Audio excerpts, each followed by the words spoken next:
말씀은 여호수아 6장입니다. 여호수아 6장 1절에서 11절까지 우리 한 절씩 교도하도록 하겠습니다. 여호수아 6장 1절에서 11절. 제가 먼저 1절 말씀 읽겠습니다. 이스라엘 자손들로 말미암아 여리고는 굳게 닫혔고 출입하는 자가 없더라.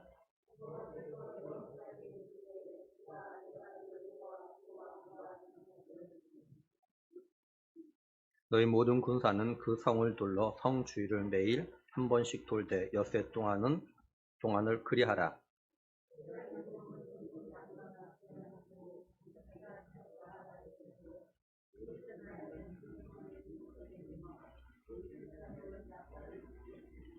제사장들이 양각 나팔을 길게 불어 그 나팔 소리가 너희에게 들릴 때에는 백성은 다 큰 소리로 외쳐 부를 것이라. 그리하면 그 성벽이 무너져 내리리니 백성은 각기 앞으로 올라갈지니라 하시매.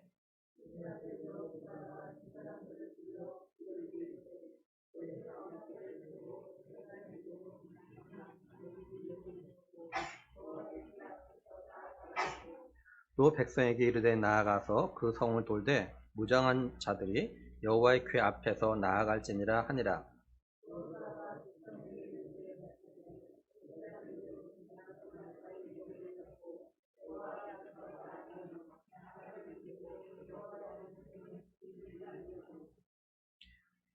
그 무장한 자들은 나팔 부는 제사장들 앞에서 행진하며 후군은 궤 뒤를 따르고 제사장들은 나팔을 불며 행진하더라.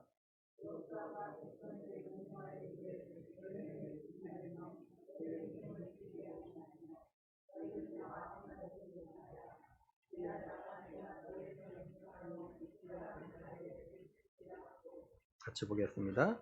여호와의 궤가 그 성을 한번 돌게 하고 그들이 진영으로 들어와서 진영에서 자니라.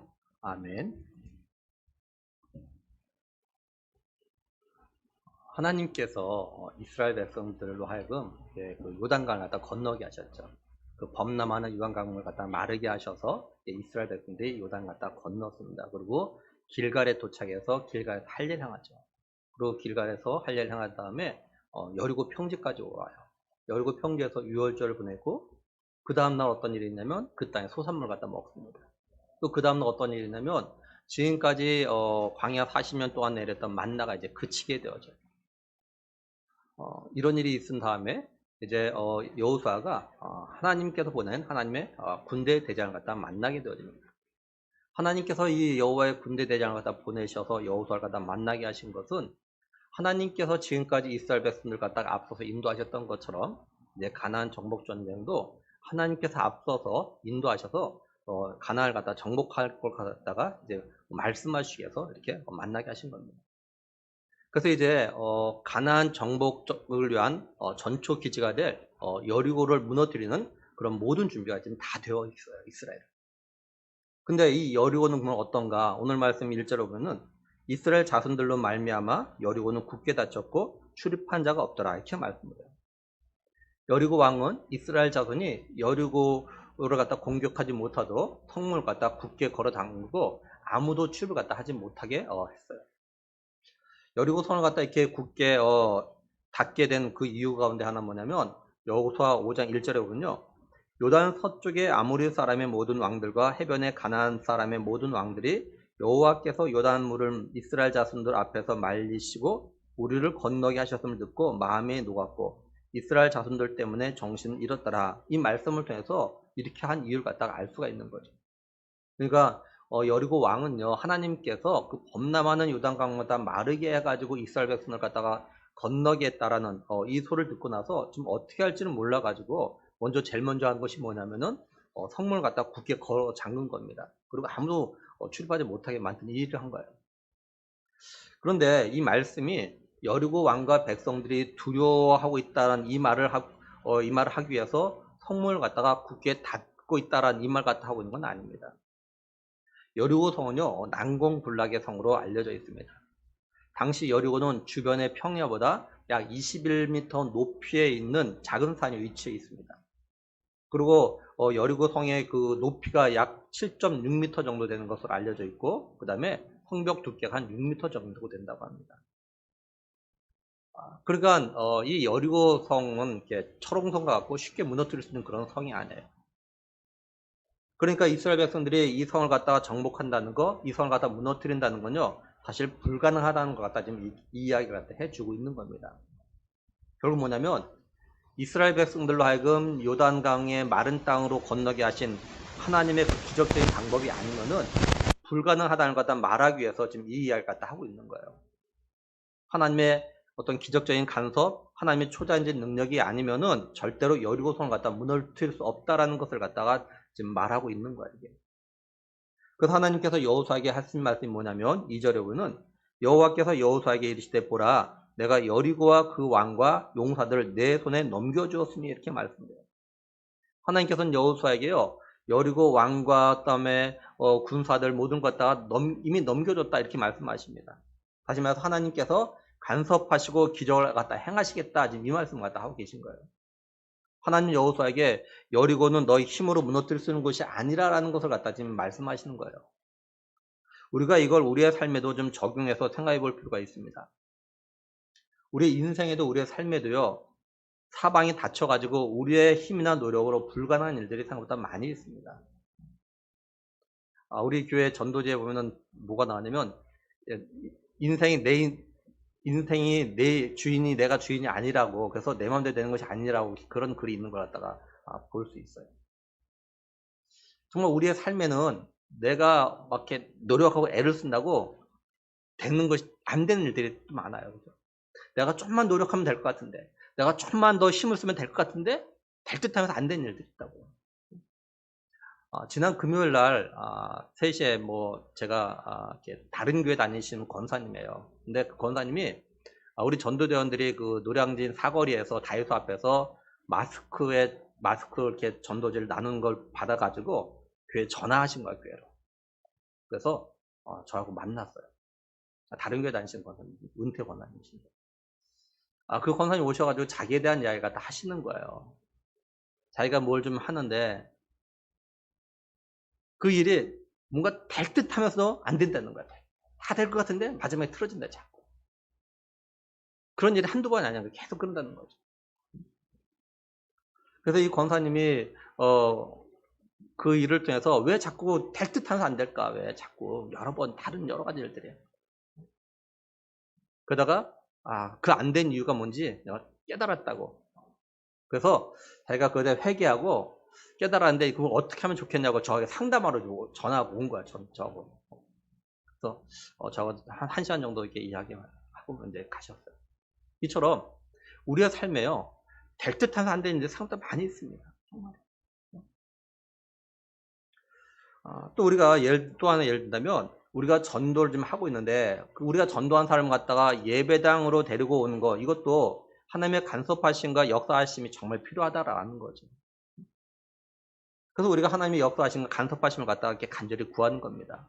우리가 전도하려고 무료히 노력하고 애를 쓰고 공을 들이고 막 섬기고 하는데 사실 이렇게 한다고 해서 다 되는 것이 아니에요.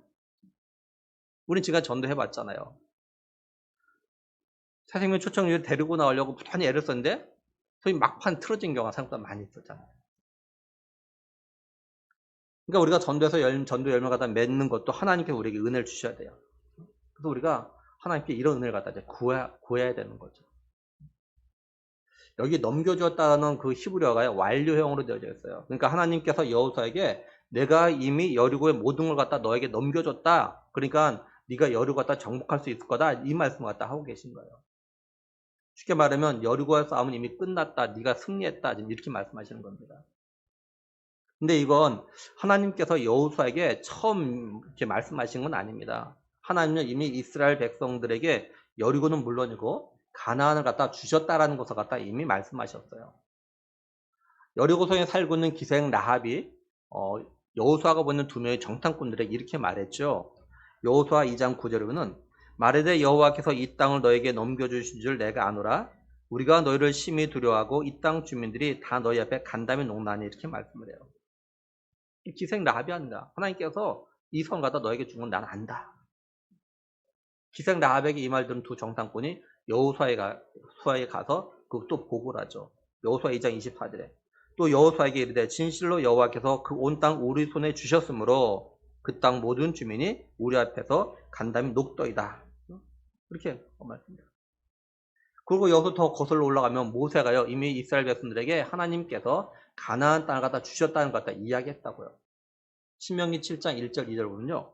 내 하나님 여호와께서 너를 인도하사 내가 가서 차지할 땅으로 들이시고 내 앞에서 여러 민족 해쪽 족속과 기르가스 족속과 아모리 족속과 가나안 족속과 브리스 족속과 휘 족속과 여부수 족속 곧 너보다 많고 힘이 센 7 족속을 쫓아내실 때 내 하나님 여호와께서 그들을 내게 넘겨 내게 치게 하시리니 그때 너는 그들을 진멸할 것이라.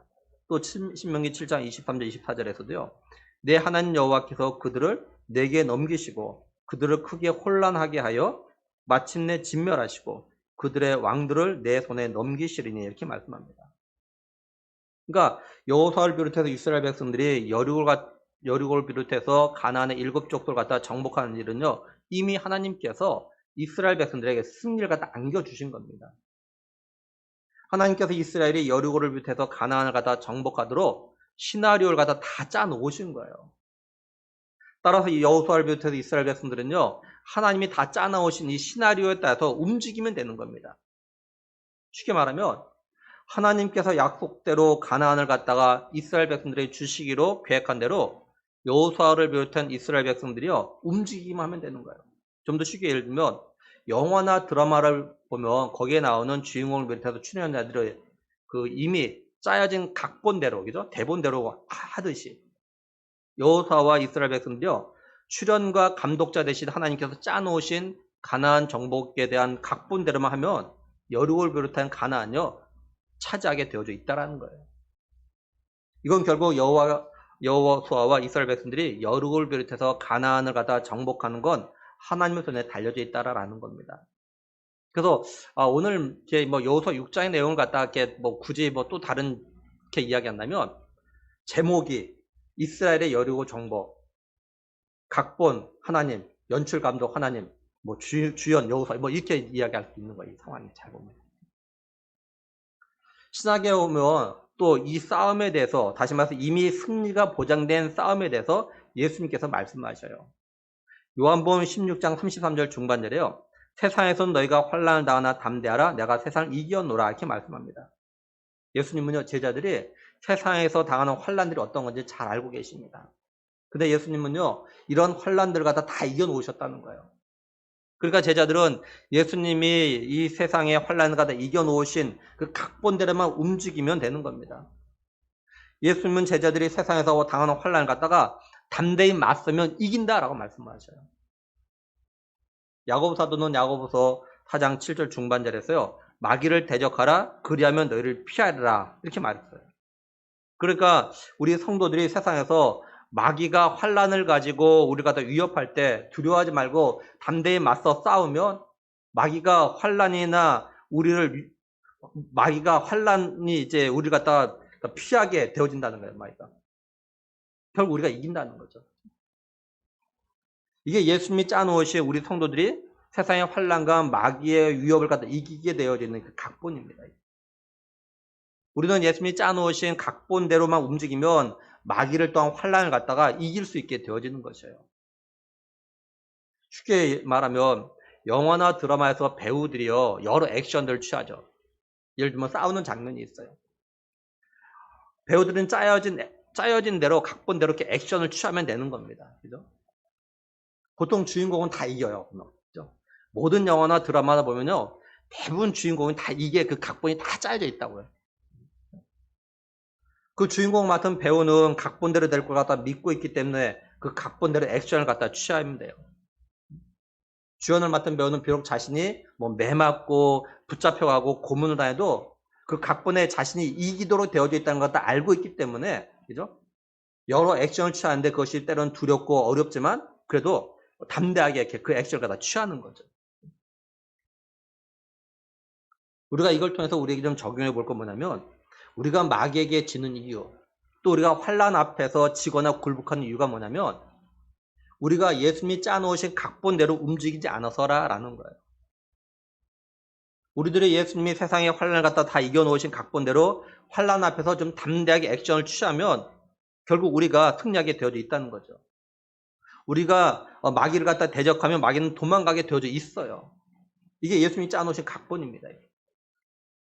근데 우리가 환란 앞에서 마귀 앞에서 도망가거나 주저하는 건 뭐냐? 우리가 예수님이 짜놓으신 각본을 갖다 믿지 못해서 그럴 수 있다라는 거죠.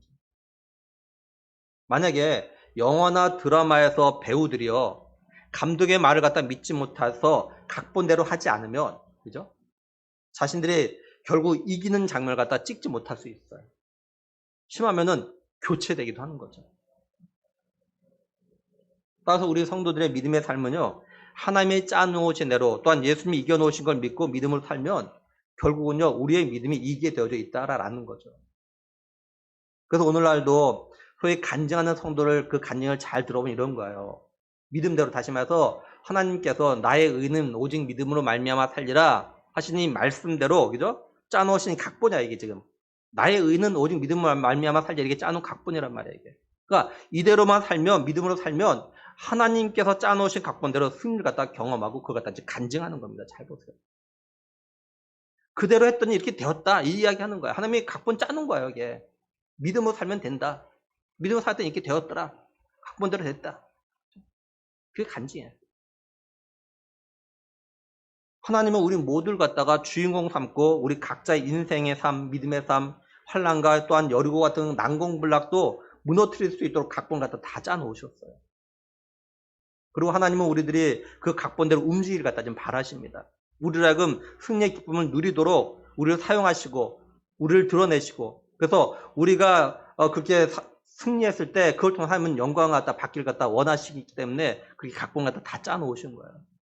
뭐 예를 들면 영화나 드라마의 주연, 조연을 맡은 배우들이 감독이 원하는 대로 액션을 다 취합니다. 그 연말에 뭐 시상식에서 상을 받아요. 그러면 이들이 수상 소감을 이야기하죠. 이야기할 때 반드시 나오는 사람이 있어요. 감독입니다. 연출자입니다. 그게 고맙다고 이야기해요. 감독이 높아지는 거죠. 마찬가지로 우리 하나님이 원하신 대로 우리가 믿음의 삶을 살며 순종하면 좋은 결과가 생기고 그걸 통해서 하나님의 이름을 높일 수 있는 그런 기회가 오는 거죠. 이게 간증이에요. 이제 하나님 여호수아에게 하나님 자신이 여리고 정복을 위해서 짜놓으신 각본이 어떻게든지 이야기하십니다. 알려주셔요. 3절에서 5절 보면 너희 모든 군사는 그 성을 둘러 성 주위를 매일 한 번씩 돌되 엿새 동안을 그리하라. 제사장 7은 7 양각 나팔을 잡고 언약궤 앞에서 나아갈 것이요. 7째 날에는 그 성을 7번 돌며 그 제사장들은 나팔을 불 것이며 제사장들이 양각 나팔을 길게 불어 그 나팔 소리가 너에게 들릴 때는 백성은 다 큰 소리로 외쳐 부를 것이라. 그리하면 그 성벽이 무너져 내리리니 백성은 각기 앞으로 올라갈지니라 하시며 이렇게 말씀을 해요. 먼저 모든 군사로 하여금 여리고 성을 갖다가 엿새 동안 매일 하루에 한 바퀴씩 돌라고 하십니다. 근데 이 군사들만 도는 것이 아니라 제사장들, 그죠? 제사장들이 양각 나팔을 7명의 양각 나팔 잡고 이들이 이제 불면서 여호와 앞에서 이제 행진하라고 하는 겁니다.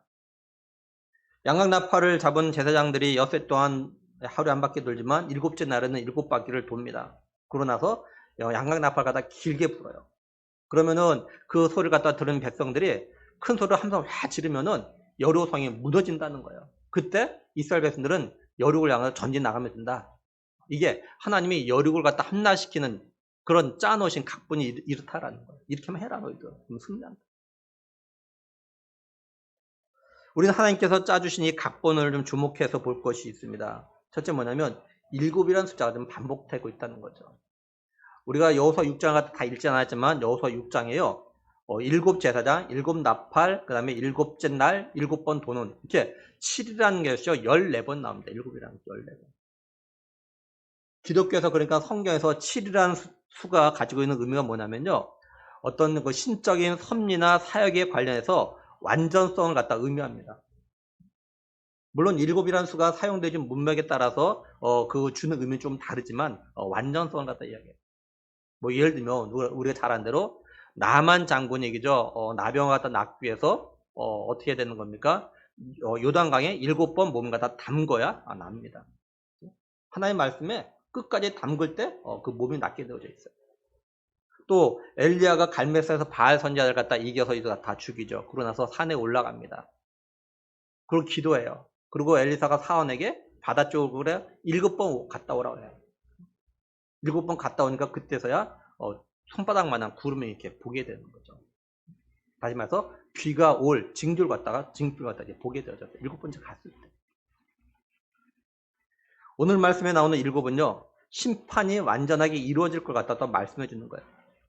7제사장이 7나팔 갖다가 가지고 7째 날에 7번 돌고 나서 이렇게 부는 건, 그죠? 하나님께서 여리고에 대한 심판이 완전히 끝났다라는 것을 갖다 말해주는 겁니다. 여리고가 아무리 철옹성처럼 견고하다 할지라도 완전히 무너진다는 것 갖다 의미하는 거예요.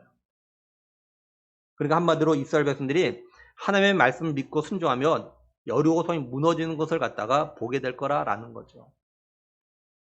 비록 하나님이 짜놓으신 여리고를 무너뜨리는 정복에 대한 그 각본이 자신들의 생각과 방법과 다르다 하더라도 하나님께서 이미 여리고 성을 갖다 주셨다고 하니까 이걸 믿고 순종을 갖다 하라, 이 말씀을 갖다 하고 계신 거예요. 근데 공통점이 뭐냐? 시리안 수를 갖다 완전히 채우기 전에 어떤 징조가 없다라는 겁니다. 예를 들어서 나하만이 6번까지는 요단강 물에 담궜지만 몸은요 그대로 여전했어요. 나병 그대로 있었습니다. 어떤 조금씩 차도가 있는 건 나타나지 않았다고요. 근데 7번 담갔을 때 그때서야 이제 완전히 나버렸죠. 또 엘리야의 사환이 바다 쪽으로 가서 6번째 갔을 때도요 이제 비가 올 만한 어떤 구름 한 조각도 보이지 않았어요. 근데 7번 갔을 때 그때서야 이게 손바닥만한 구름을 다 보게 되죠.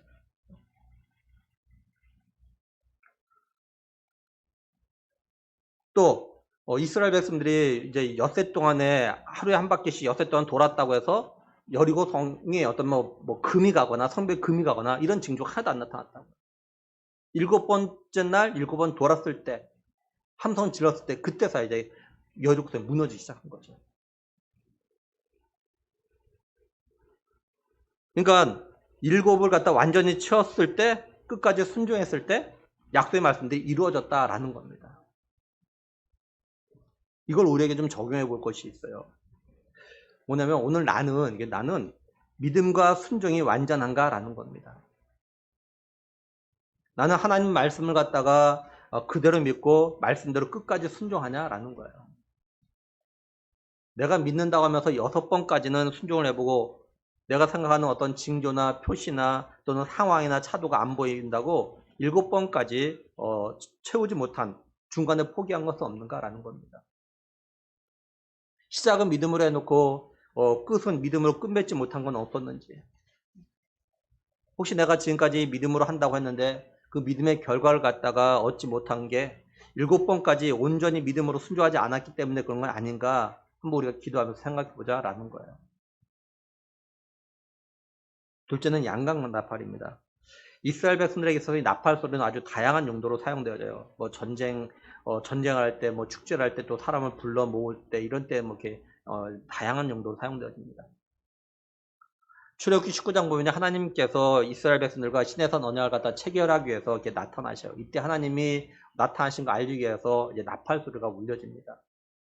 출애굽기 19장 16, 17절 보면 셋째 날 아침에 우레와 번개와 빽빽한 구름이 산 위에 있고 나팔 소리가 크게 들리니 진중에 있는 모든 백성이 다 떨더라.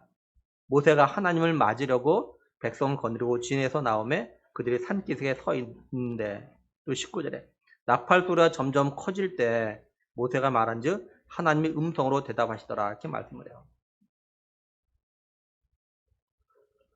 따라서 이스라엘 백성들이 여리고성을 갖다가 7째 날에 7번 돌고 나팔을 길게 분다는 것은 어떤 군사적인 목적으로 사용된 것이 아니라 하나님의 임재를 갖다가 그런 상징하는 그런 의미가 있었던 겁니다. 하나님이 여리고를 갖다 무너뜨리기 위해서 이스라엘 백성들에게 약속대로 주시기 위해서 오셨다라는 것을 갖다가 이제 상징적으로 이렇게 표현하는 거예요. 그리고 7나팔은 모든 전쟁이 끝났다라는 그런 의미를 가지고 있습니다. 제사장들이 7째 날에 7나팔을 갖다가 불모로 내서 여리고의 전쟁은요 완전히 승리로 끝났다는 것 갖다가 이스라엘 백성들에게 알리는 거예요. 이스라엘 백성들은 그 전쟁에서 우리가 이겼다라는 것을 갖다가 알리는 그 나팔소리를 듣고 너무 기뻐가지고 환호성 와 지르는 거예요. 그랬더니 여리고 성벽이 무너지는 이런 일이 일어날 거라 그것 다 말씀하는 겁니다. 그리고 일곱 나팔은요, 훗날 예수님이 이 세상에 다시 오셔서 하나님 나라를 갖다 완성하실 것 같다 또한 의미예요. 요한계시록 8장 이하를 보면요, 일곱 나팔이 나옵니다. 근데 처음 여섯째 나팔까지는요, 나팔 불면은 재앙이 와요. 근데 일곱 번째 나팔을 불었을 때 어떤 일이 있냐면요, 요한계시록 11장 15절에 보면 일곱째 천사가 나팔을 불매 하늘에서 큰 음성이 나서 이르되 세상 나라가 우리 주와 그의 그리스도의 나라가 되어 그가 세세토록 왕로 타시로다 이렇게 말씀을 해요. 그러니까 모든 것이 이제 끝났고 하나님 나라가 이루어졌다 이것 갖다 이야기하는 거죠. 그러니까 하나님께서 짜놓으신 가나안 정복의 전출 기주가 되는 이 여리고성을 갖다가 정복하기 위한 각본에는 다 의미가 있었던 거죠. 근데 하나님께서 이걸 갖다 일일이 다 설명하지는 않으셨다는 거예요. 이걸 오늘 우리에게도 적용해서 좀 생각해보면 하나님께서 우리에게 이렇게 말씀하셔요. 이거 해라, 저거 해라, 하지 말아라. 근데 어떤 경우는 하나님께서요, 왜 하지 말아야 되는지, 왜 해야 되는지 이유를 다 설명 일일이 하지 않아요. 사실 그런 것들이 더 많습니다. 물론 어떤 경우는 설명하시기도 합니다. 근데 많은 경우는 너 나를 믿으면 내가 하라는데 좀 뭐 해라, 먼저 해라 이렇게 말씀하셔요. 제가 저희 아이들을 갖다 키우면서 아이들의 심리를 잘 몰라서 실수한 게 정말 많습니다. 그 중에 하나가 뭐냐면 제가 저희 아이들에게 뭘 하라고 해요. 아이들이 이야기해요. 아니 그걸 왜 해야 되냐고, 왜 또 그렇게 해야 되냐고 이렇게 저에게 묻는 겁니다. 저는 다 생각이 있어서도 자기들을 위해서 하라고 하는 건데 아이들의 반응은 그게 아니에요. 이걸 왜 꼭 해야 되냐고, 왜 꼭 이렇게 해야 되냐고. 자꾸 이렇게 묻는 게 저는 제가 얘들이 저 아버지에게 도전하는 거고 뭐 이렇게 대드는 거 이렇게 생각했어요. 제가. 아니 하려면 하지, 아버지 하려면 하려지, 뭐 말이 많아 이렇게 받아들이는 거죠. 근데 아이들이 다 크고 난 다음에 제가 어느 날 인터넷에서 아이들의 교육에 대한 글 갖다 읽게 되어졌어요.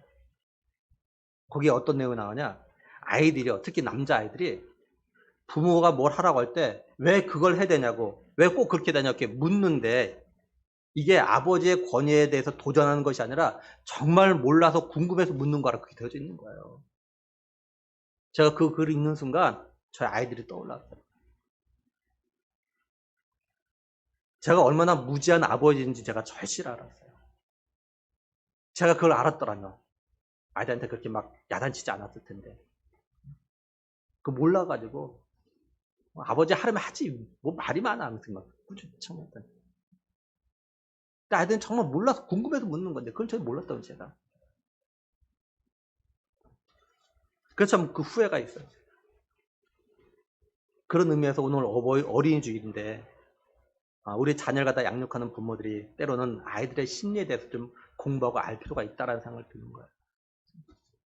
우리 부모들이 자녀들 어떤 심리에 대해서 좀 알아야 우리 자녀들 양육하는데 아이들 갖다 노엽게 하지 않을 수 있어요. 때로 우리가 부모가 그걸 몰라가지고 아이들 갖다 야단치고 아이들 갖다 노엽게 할 수 있어요. 성경에 보면 말씀하냐, 자녀들 갖다 노엽게 하지 말아라. 근데 우리가 자녀들에 대해서 잘 모르면 자녀가 노엽게 만들어요. 그러니까 때로는 우리 부모들이 그런 것도 좀 공부할 필요가 있고 알을 필요가 분명히 있어요.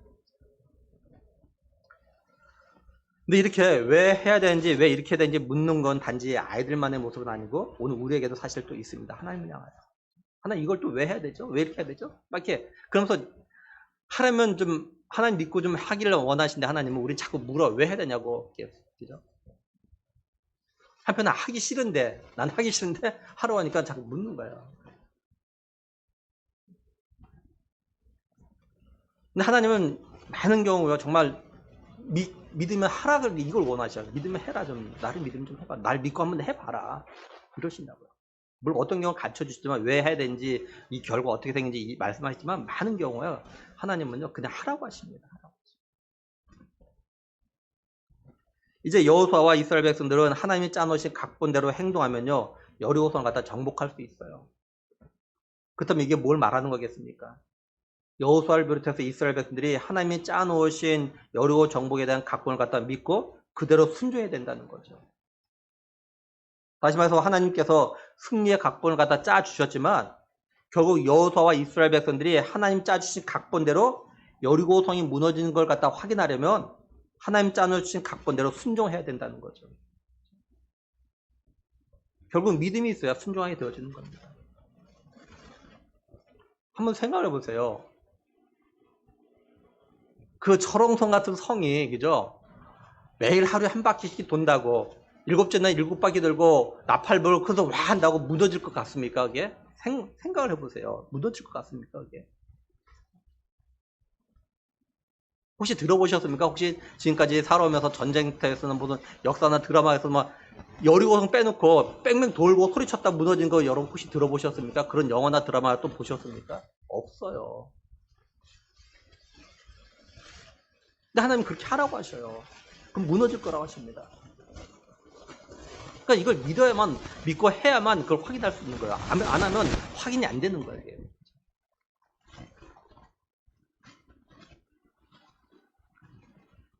여기서 우리가 또 주목할 건 뭐냐면 하나님께서 여리고성을 갖다 이미 너에게 주었고 이기는 방법까지 알려줬는데 그 승리의 방법이 정말 말씀드린 대로 일반적으로 많은 사람들이 생각하고 어떤 지금까지 있었던 여러 가지 전쟁의 방법은 너무 다른 거예요. 너무 다른 거예요.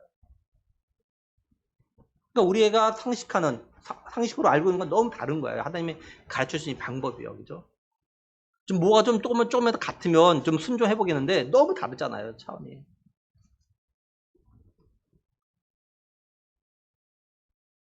근데 이대로 따라 하려면 어떻게 되는 겁니까? 하나님 말씀에 순종한다는 건 하나님에 대한 믿음이 있어야 가능한 거죠. 이게. 믿음이 있으면 가능해요. 하나님께서 이렇게 말씀하시는 분명히 이유가 있다. 정말 무너질 거라 믿음이 있어야 돌 수 있는 겁니다. 이 상황은. 그래서 믿음은 순종이고 순종은 믿음인 거예요. 이런 의미에서 여호수아와 이스라엘 백성들이 여리고성을 갖다 정복하는 일은요. 여리고 백성들과 전쟁이 앞서서요. 여호수아와 이스라엘 백성들이 하나님 말씀을 갖다 믿고 순종할 것인지 말 것인지 사실은 자신과의 전쟁인 거예요. 자신과의 전쟁.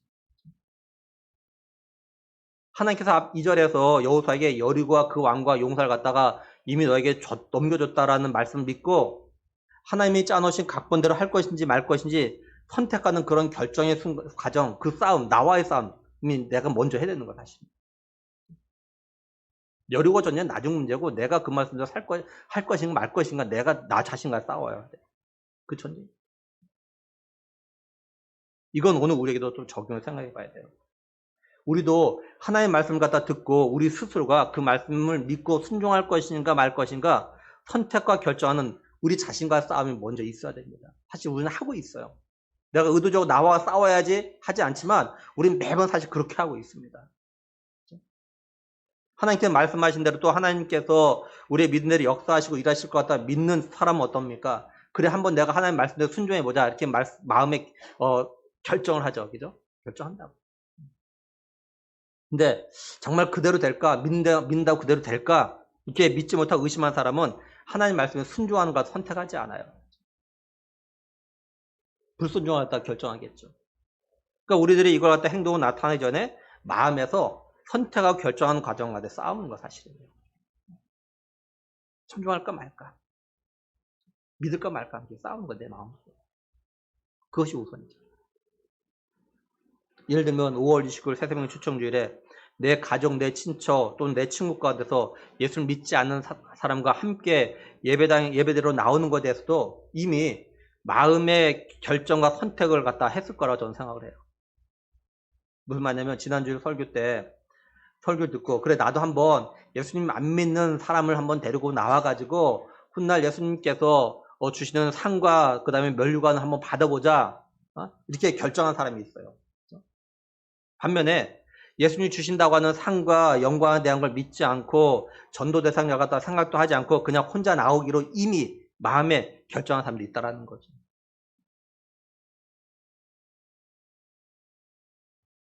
무슨 말이냐? 예수님께서 우리가 이 땅에서 전도자의 삶을 살면 훗날 천국에 가면 상과 멸관을 주겠다고 이미 약속을 하셨다고요. 이미. 근데 많은 사람이 천국과 지옥이 있다는 것 갖다 안 믿어요.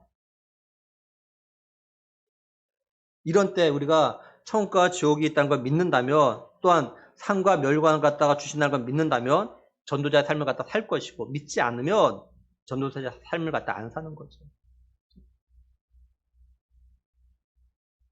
결국 우리 성도들의 믿음의 삶은요, 우리의 어떤 이성이나 또는 어떤 과학 등으로 인해서 또는 우리의 지난날의 경험에 의해서 하나님의 말씀과 약속을 갖다가 믿는 것이, 순종하는 것이 쉽지 않다라는 거예요. 우리의 이성으로 이해가 되어지고 과학적으로 증명되어지고 또 과거에 내가 그런 경험이 있으면 쉽게 믿겠죠. 좀 더 쉽게 믿겠죠. 근데 하나님의 많은 약속의 말씀들은요, 어떤 우리 이성으로 이해되거나 과학적으로 증명되거나 또 우리가 경험해 본 그런 것들이 아닌 것들이 훨씬 더 많아요. 그래서 믿기가 어렵고 순종하기가 어려운 겁니다. 또 한번 우리 자신을 좀 돌아봐요. 내가 하나님의 말씀에 대해서, 약속에 대해서 믿고 순종하는 것은 뭐고, 믿지 않고 순종하지 않는 건 뭐가 있는가? 우리가 하나님의 말씀에 대해서 뭐 전부 다 안 믿는 건 아니에요. 그죠? 전부 다 순종 안 하는 건 아니라고요. 어떤 건 믿고 어떤 건 순종하고 어떤 건 순종 안 하고 어떤 건 안 믿고 막 이런다고요. 믿고 순종하는 건 이유가 있어요. 또 안 믿고 순종 안 하는 건 다 이유가 있다고요. 근데 그 가운데 우리는 믿고 순종하는 게 뭐냐면, 내가 생각할 때 그래 그럴 거야 이 생각이 떠질 때, 내가 과거에 그런 경험이 있을 때, 그때 한번 순종해볼 마음을 가지고 순종을 해봐요. 근데 내가 지금까지 살아오면서 그런 경험이 한 번도 없어요. 내가 생각할 때 도저히 이거는 이해가 안 돼, 이건 될 것 같지가 않아요. 그럼 순종 안 하는 거죠.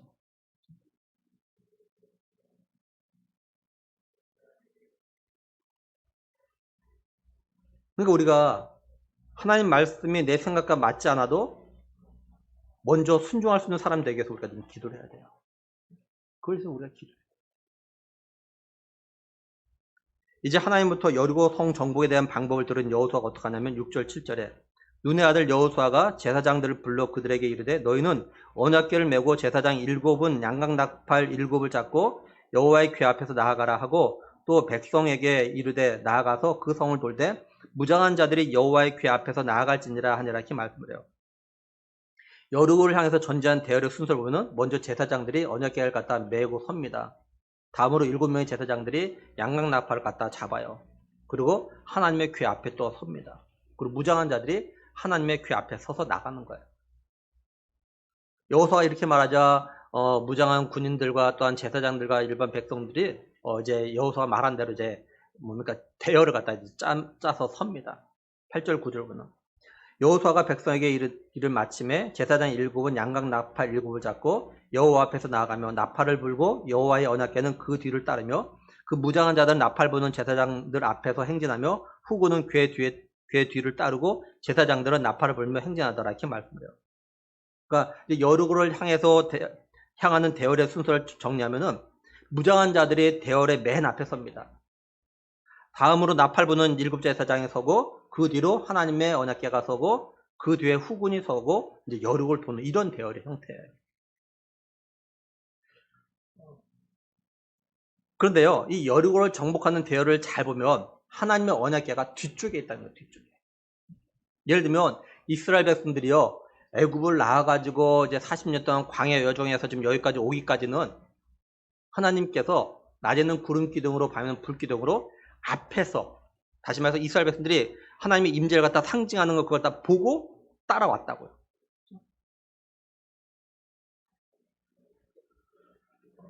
또 요단강을 건널 때, 그죠? 요단 건널 때도 하나님의 임재를 상징하는 언약궤를 맨 제사장들이 먼저 그 범람하는 요단 강물에 먼저 발을 갖다 담궜다고요.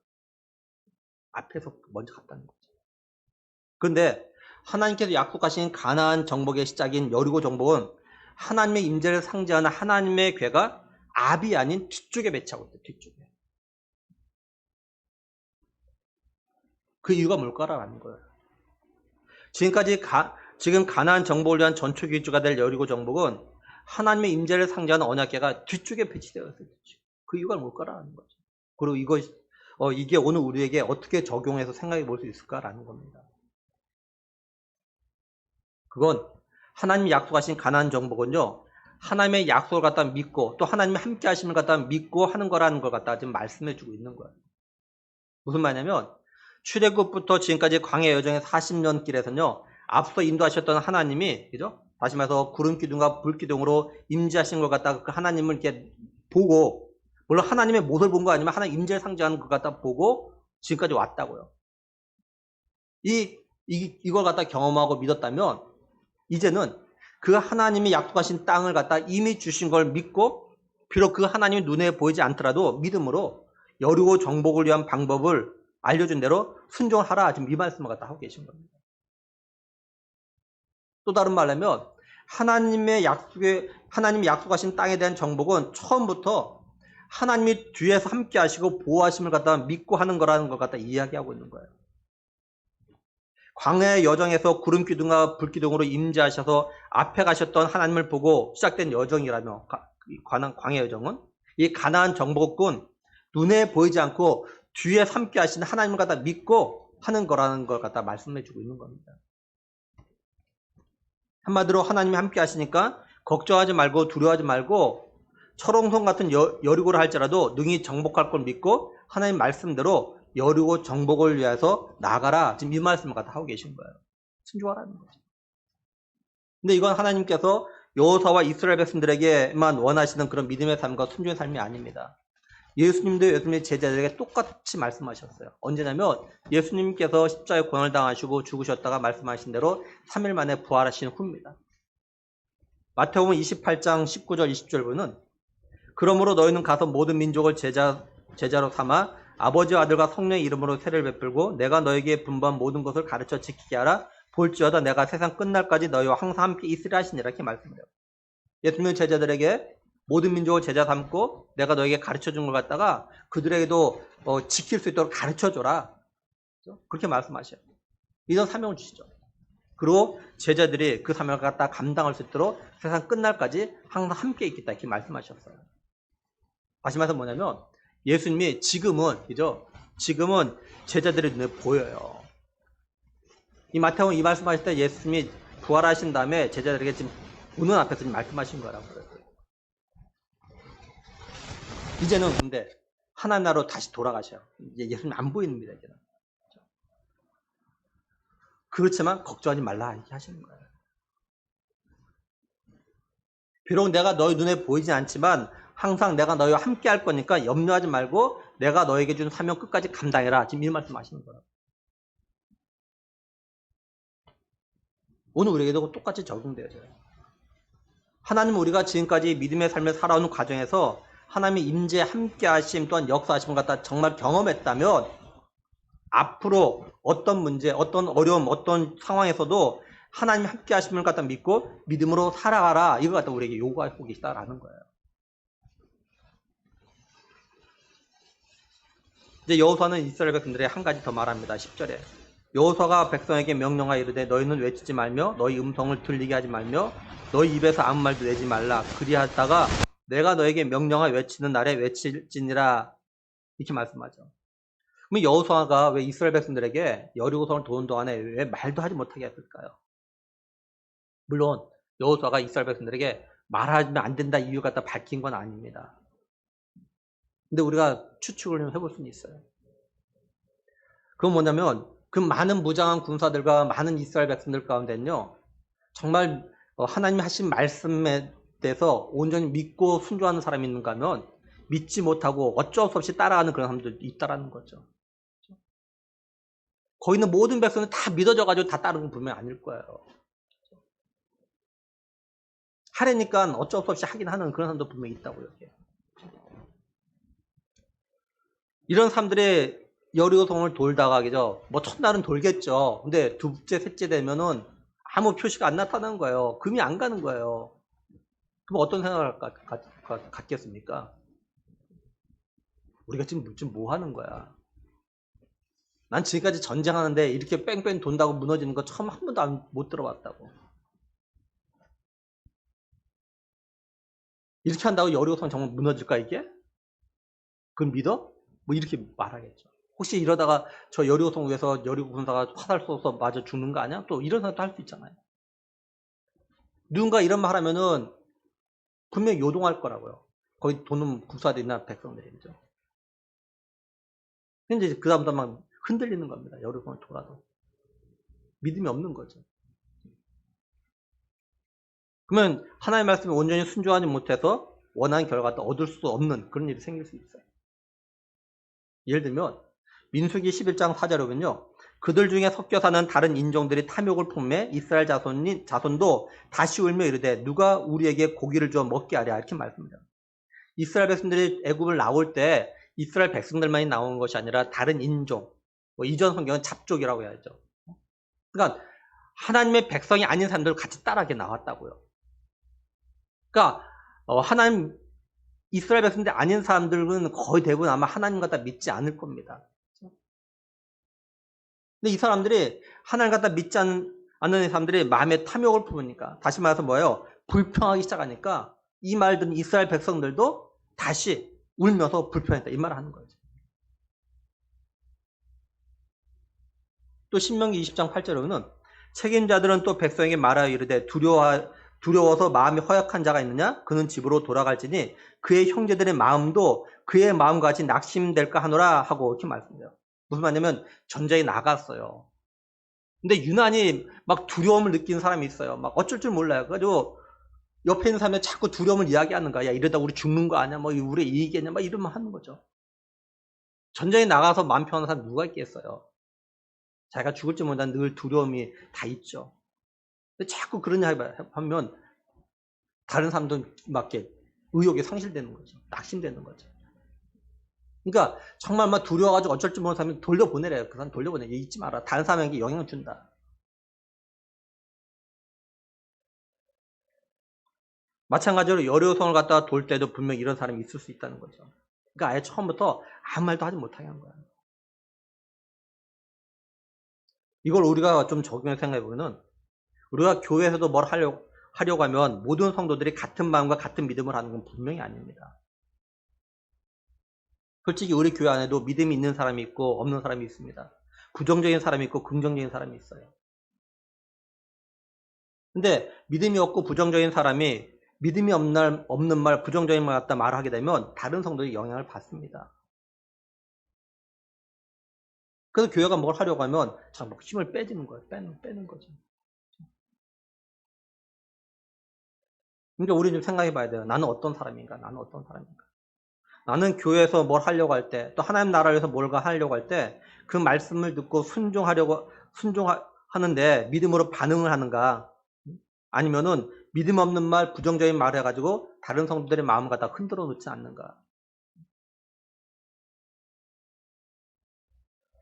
이제 여호수아를 비롯해서 이스라엘 백성들은 하나님의 여리고 함락에 대한 방법을 이 시나리오를 듣고 그대로 합니다. 11절 보면 여호와의 괴가 그 성을 한번 돌게 하고 그들이 진영으로 들어와서 진영에서 자니라 이렇게 말씀을 해요. 그래서 이렇게 하루가 지나갑니다. 이제 오늘 말씀을 정리하면 하나님께서 여호수아에게 여리고를 갖다가 이미 네 손에 넘겼다 이렇게 말씀하십니다. 그러고 나서 이제 여리고를 갖다 정복하는 하나님 짜놓으신 계획에 대해서 여호수아에게 말씀을 하셔요. 모든 군사들이 무장을 하고 여리고성을 갖다가 엿새 동안에 한 바퀴씩 돈다. 근데 이제 제사장들이 언약궤를 메고 그다음에 또 7명의 제사장들이 양각 나팔을 가지고 분다. 엿새 동안은 한 바퀴씩 돌지만 7째 날에는 7번 돌고 제사장들이 나팔을 불 때 그 소리가 들리면 백성들이 큰 소리로 함성을 친다. 그러면은 여리고성이 무너질 것이다. 그때 너희도 올라가라. 하나님께서 이렇게 여리고성을 갖다가 함락하는 그 시나리오를 갖다가 짜놓고 그걸 다 말씀하시죠. 여호수아는 그 말을 듣고 이스라엘 백성들 이야기해서 이스라엘 백성들이 그 하나님 말씀대로 이제 여리고성을 갖다 한 바퀴 이제 돌았어요. 오늘 말씀을 통해서 좀 기억할 것이 있습니다. 첫째 뭐냐면 하나님의 방법과 우리의 방법은 얼마든지 다를 수 있다라는 것이에요. 우리가 이거 꼭 기억해요. 하나님 방법과 내 방법은 얼마든지 다를 수 있다. 항상 똑같은 것이 아니다. 하나님은 사람들이 생각하는 일반적인 전쟁 방법으로 여리고를 무너뜨릴 계획을 갖다 세우신 것이 아니잖아요. 하나님의 초자연적인 방법으로 여리고를 갖다 무너뜨릴 생각을 가지고 말씀하신 거라고요. 하나님께서 우리의 삶 가운데 얼마든지 그렇게 하실 수 있는 거죠. 일반적인 방법이 아닌 하나님의 방법으로 역사하실 것 같다가 하나님께서 우리에게 말씀하시다고 했다고요. 근데 그걸 갖다 자꾸 내 생각으로 갖다 판단하면은 하나님 말씀 순종할 수 없는 거죠. 둘째는 하나님은 우리들이 하나님의 말씀과 능력을 믿고 온전히 순종할 갖다 원하신다는 겁니다. 그래서 완전을 의미하는 일곱이라는 수를 갖다 14번 갖다 기록을 해요. 우리가 하나님의 약속의 말씀을 갖다 믿는다면 내 눈에 보이는 상황하고는 관계가 없이 온전히 순종할 때 하나님의 약속이 이루어지는 것 같다가 경험하게 된다는 것 같다고 우리가 꼭 기억해야 됩니다. 셋째는 하나님이 우리와 항상 함께 계신다는 것 같다 믿고 두려워하지 말고 믿음의 삶과 믿음의 선한 싸움을 갖다가 살아가야 한다라는 것이에요. 비록 우리 눈에 어떤 체험이 없다 하더라도 믿음의 선한 싸움을 갖다가 싸워야 한다라는 겁니다. 때로 우린 너무나도 자꾸 어떤 체험 이거 갖다가 원할 때가 있어요. 물론 필요하죠. 근데 자꾸 너무 이 체험에 집중하게 되면은 하나님 말씀 온전히 순종할 수가 없어요.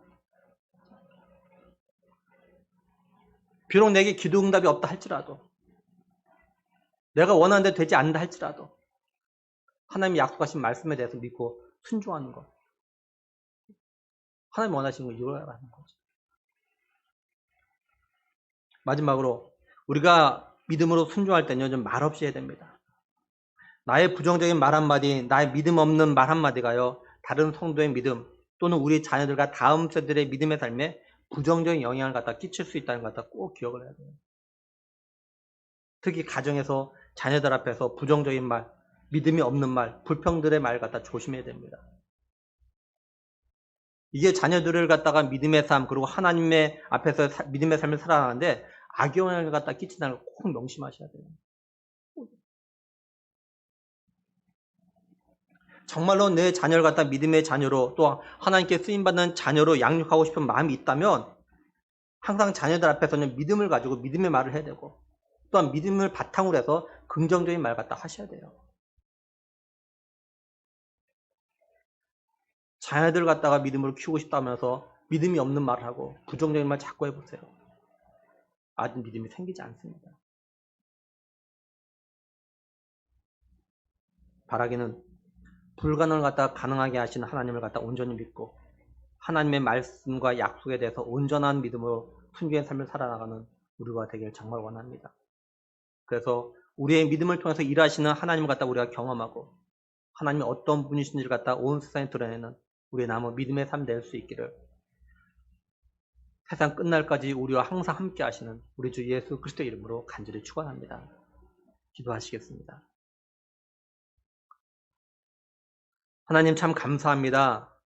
우리를 위해서 승리를 갖다가 다 짜놓으시고 우리에게 정말 좋은 거 주시려고 모든 거 다 예비하시고 우리에게 믿음으로 한번 순종해 보라고 하시는 그 하나님을 저희들이 이 시간 기억하기를 원합니다.